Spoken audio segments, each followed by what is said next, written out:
Bonjour, je suis Aslan de CM2B. Merci de nous écouter et bienvenue sur LFIA FM. Buenos días, soy Paula de CM2B. Estáis conectados a la Radio Corona, la emisión especial de CM2B. Voici le programme de cette émission. Nous verrons aujourd'hui avec nos chroniqueurs Zoé, Roméo, Paula et Aslan les différentes présentations de nos lectures choisies librement dans le cadre du projet Lecture CM2 6e. Efectivamente, Aslan, aquí os dejamos con las diferentes presentaciones de los libros leídos y elegidos por nosotros mismos. Para empezar, escucharemos por orden. Zoe, Romeo, Aslan y Paula hablar de sus libros.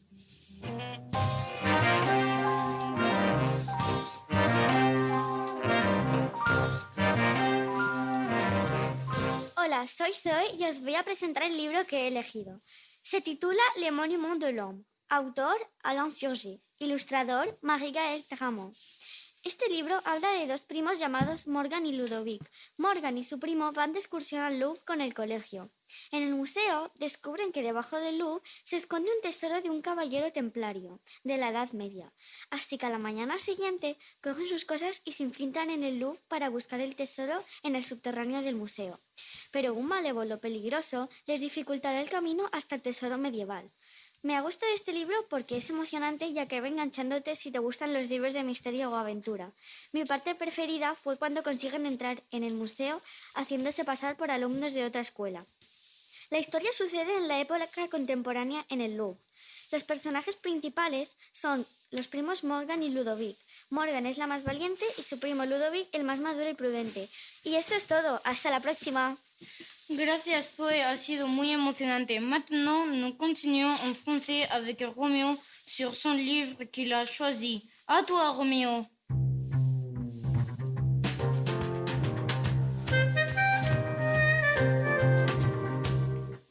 Bonjour, je suis Roméo de la classe CM2B et je voudrais vous présenter mon livre.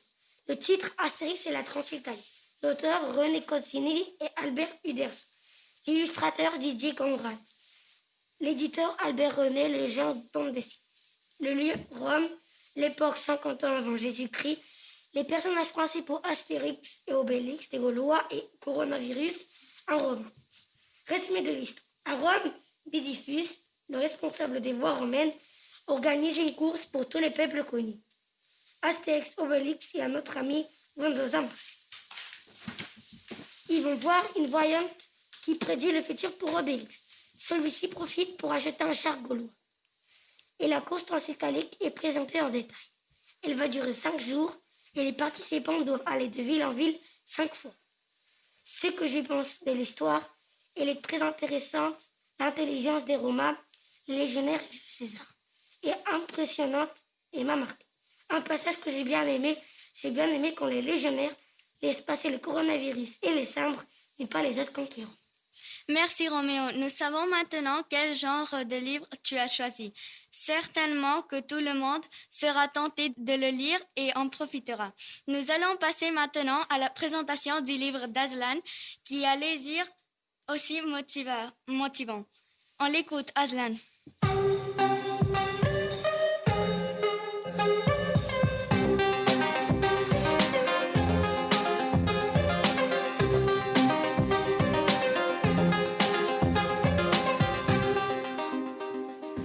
Bonjour, je suis Aslan de la classe de CM2B et je voudrais vous présenter mon livre. Le titre Hello London, l'auteur Claudette Boulbouteille, l'illustrateur Déborah Moncelin, éditeur Lire c'est partir.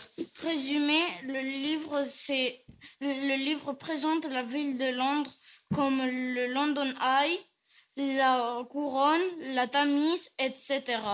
Merci beaucoup Aslan.